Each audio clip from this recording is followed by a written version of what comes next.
Hi friends, ಈ ವಿಡಿಯೋಗೆ ಒಂದು ಲೈಕ್ ಮಾಡಿ. ಯಾರಾದರೂ ಸಬ್ಸ್ಕ್ರೈಬ್ ಮಾಡ್ಕೊಂಡಿಲ್ಲ ಅಂತಂದ್ರೆ ಸಬ್ಸ್ಕ್ರೈಬ್ ಮಾಡ್ಕೊಳ್ಳಿ. ಈ ವಾರ ನೀವು ಯಾರಿಗೆ ವೋಟ್ ಹಾಕಿದ್ರಿ, ನಿಮ್ಮ ಫೇವರೇಟ್ ಕಂಟೆಸ್ಟೆಂಟ್ ಯಾರು ಅನ್ನೋದನ್ನ ಈ ವಿಡಿಯೋದಲ್ಲಿ ಕಾಮೆಂಟ್ ಮಾಡಿ. ಎಲಿಮಿನೇಷನ್ ಯಾರಾದರೂ ವೈಲ್ಡ್ ಕಾರ್ಡ್ ಎಂಟ್ರಿ ಯಾರ್ಯಾರು ಬರ್ತಾ ಇದ್ದಾರೆ ಅನ್ನೋದನ್ನ ಪಕ್ಕಾ ಮಾಹಿತಿ ಈ ವಿಡಿಯೋದಲ್ಲಿ ನಾನು ತಿಳಿಸ್ಕೊಡ್ತೀನಿ. ಮೊದಲಿಗೆ ಬಂದು ವೈಲ್ಡ್ ಕಾರ್ಡ್ ಎಂಟ್ರಿ ಬಂದು ಇಬ್ರು ಆಗ್ತಾ ಇದ್ದಾರೆ, ಒಂದು ಮೇಲು ಮತ್ತೆ ಫೀಮೇಲು. ನೆನೆನೆ ಹೇಳಿದೆ ಒಂದು ಶೋಭಾ ಶೆಟ್ಟಿ ಅವರು ಬರ್ತಾರೆ ಅಂತ. ಕನ್ಫರ್ಮ್ ಶೋಭಾ ಶೆಟ್ಟಿ ಅವರು ಈ ಸೀಸನ್ ಅಲ್ಲಿ ಎಂಟ್ರಿ ಆಗಿದ್ದಾರೆ. ಲಾಸ್ಟ್ ಸೀಸನ್ ತೆಲುಗು ಸೀಸನ್ ಅಲ್ಲಿ ಎಂಟ್ರಿ ಆಗಿದ್ರು, ಬಟ್ ಈ ಸೀಸನ್ ಕನ್ನಡದಲ್ಲಿ ಎಂಟ್ರಿ ಆಗಿದ್ದಾರೆ. ತುಂಬಾ ಕ್ವಾಟ್ಲೆ ಕೊಡುತ್ತೆ ಅಂತ ಅನ್ಕೋಬಹುದು. ತುಂಬಾ very very interesting person Shobha Shetty ಅವರು. ನೋಡ್ಬೇಕು ಯಾವ ರೀತಿ ಗೇಮ್ ಆಡ್ತಾರೆ ಏನು ಅಂತ. ಎರಡನೇ ಕಂಟೆಸ್ಟೆಂಟ್ ಬಂದು ಮೇಲ್ ಕಂಟೆಸ್ಟೆಂಟ್ ರಜತ್ ಕೃಷ್ಣನ್ ಅಲಿಯಾಸ್ ಬುಜ್ಜಿ. ಇವ್ರು ನಿಮ್ಗೆಲ್ಲ ಗೊತ್ತೇ ಇರುತ್ತೆ.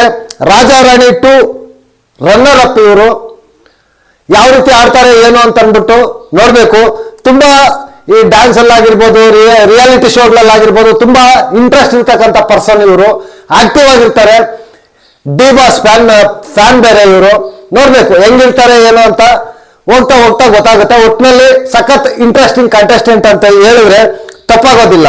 ಅದ್ರ ಜೊತೆಗೆ ಇವತ್ತು ಎಲಿಮಿನೇಟ್ ಆಗ್ತಾ ಇರೋದು ಯಾರು, ನಿಜವಾಗ್ಲೂ ನನಗಂತೂ ಒಂದು ಡಿಸರ್ವ್ ಇರೋ ಕಂಟೆಸ್ಟೆಂಟ್ ಎಲಿಮಿನೇಟ್ ಆಗ್ತಾ ಇದ್ದಾರೆ ಅಂತ ನನಗೆ ಅನಿಸ್ತು. ತುಂಬಾ ಬೇಜಾರಾಯ್ತು ನನಗೆ. ಈ ಸೇವಿಂಗ್ ಆರ್ಡರ್ ಅಲ್ಲಿ ಬಂದು ಇವತ್ತು ಫಸ್ಟ್ ಸೇವ್ ಆಗೋದು ಹನುಮಂತಣ್ಣ ಸೇವ್ ಆಗ್ತಾನೆ. ಅದಾದ್ಮೇಲೆ ಮಂಜಣ್ಣ ಮತ್ತೆ ಗೌತಮಿ ಇಬ್ರು ಸೇವ್ ಆಗ್ತಾರೆ. ಕೊನೆಯಲ್ಲಿ ಶಿಶಿರ್ ಮತ್ತೆ ಭವ್ಯ ಕೂಡ ಸೇವ್ ಆಗ್ತಾರೆ. ಲಾಸ್ಟ್ 2 ಬಂದು ಬಾಟಮ್ 2 ಅಲ್ಲಿ ಅನುಷಾ ಮತ್ತೆ ಧರ್ಮ ಅವ್ರನ್ನ ಇಬ್ಬರನ್ನ ಇಟ್ಟು ಅನುಷಾ ಅವ್ರನ್ನ ಬಿಗ್ ಬಾಸ್ ಮನೆಯಿಂದ ಎಲಿಮಿನೇಟ್ ಮಾಡಲಾಗುತ್ತೆ. ಇದು ಇರ್ತಕ್ಕಂಥ ಮಾಹಿತಿ, ಪಕ್ಕಾ ಮಾಹಿತಿ ಅಂತ ಅಂದ್ಕೊಳ್ಳಿ. ಅನುಷಾ ಅವರು ಬಿಗ್ ಬಾಸ್ ಮನೆಯಿಂದ ಎಲಿಮಿನೇಟ್ ಆಗಿದ್ದು ಫೇರಾ ಅನ್ಫೇರಾ ಅಂತ ನೀವೇ ಈ ವಿಡಿಯೋ ಕೆಳಗಡೆ ಕಾಮೆಂಟ್ ಮಾಡಿ. ನನಗಂತೂ ನಿಜವಾಗ್ಲೂ ಅನುಷಾ ಅವರು ಡಿಸರ್ವ್ ಇದ್ರು ಅಂತ ನನ್ನ ಒಪಿನಿಯನ್.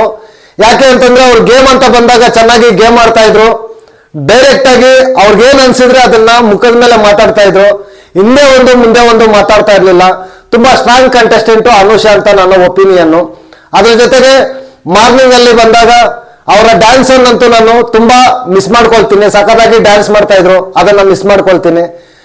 ಅವರು ಜಾಸ್ತಿ ಲೋ ಆಗೋದಕ್ಕೆ ಕಾರಣ ಏನಪ್ಪಾ ಅಂತಂದ್ರೆ, ಬಾಟಮ್ ಬರೋದಕ್ಕೆ ಕಾರಣ ಏನು ಅಂತಂದ್ರೆ ಧರ್ಮ ಅವ್ರ ಜೊತೆನೆ ಜಾಸ್ತಿ ಅವರು ಟೈಮ್ ಸ್ಪೆಂಡ್ ಮಾಡ್ತಾ ಇದ್ರು.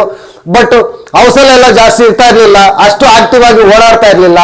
ಅದರಿಂದ ಏನಾಯ್ತು, ಅವ್ರಿಗೆ ಸ್ವಲ್ಪ ನೆಗೆಟಿವಿಟಿ ಅನ್ನೋದು ಆಯ್ತು. ಬಟ್ ಪಾಸಿಟಿವಿಟಿಯಿಂದ ಆಚೆ ಬರ್ತಾ ಇರೋ ಕಂಟೆಸ್ಟೆಂಟ್ ಅಂತಂದ್ರೆ ತಪ್ಪಾಗೋದಿಲ್ಲ. ಎಲಿಮಿನೇಟ್ ಆಗಿರ್ಬೋದು, ಬಟ್ ವ್ಯಕ್ತಿತ್ವ ಗೆದ್ದಿದೆ ಅಂತ ನಾನು ಅಂದ್ಕೊಂಡಿದ್ದೀನಿ. ನಿಮಗೇನು ಅನ್ಸಿದೆ? ಅನುಷ್ ಅವರು ಎಲಿಮಿನೇಟ್ ಆಗಿದ್ದು ಫೇರಾ ಅನ್ಫೇರಾ, ಇಲ್ಲ ಬೇರೆ ಯಾರು ಎಲಿಮಿನೇಟ್ ಆಗ್ಬೇಕಾಗಿತ್ತು? ಈ ವೈಲ್ಡ್ ಕಾರ್ಡ್ ಎಂಟ್ರಿ ಇಬ್ರು ಬರ್ತಾ ಇದ್ದಾರೆ, ಶೋಭಾ ಶೆಟ್ಟಿ ಮತ್ತೆ ರಜತ್ ಕೃಷ್ಣನ್. ಇಬ್ರಲ್ಲಿ ನಿಮಗೆ ಯಾರು ಇಷ್ಟ ಆದ್ರು? ನಿಮ್ ಫೇವ್ರೇಟ್ ಯಾರು ಬಂದ್ರೆ ಗೇಮ್ ಚೆನ್ನಾಗಿರುತ್ತೆ ಅಂತ ಈ ವಿಡಿಯೋ ಕೆಳಗಡೆ ಕಾಮೆಂಟ್ ಮಾಡಿ ಅಂತ ಹೇಳ್ತಾ ನಾನು ಮುಂದಿನ ವಿಡಿಯೋದಲ್ಲಿ ಸಿಗ್ತೀನಿ. ಅಂಟಿಲ್ ಟೇಕ್ ಕೇರ್, ಬಾಯ್ ಬಾಯ್, ನಮಸ್ತೆ.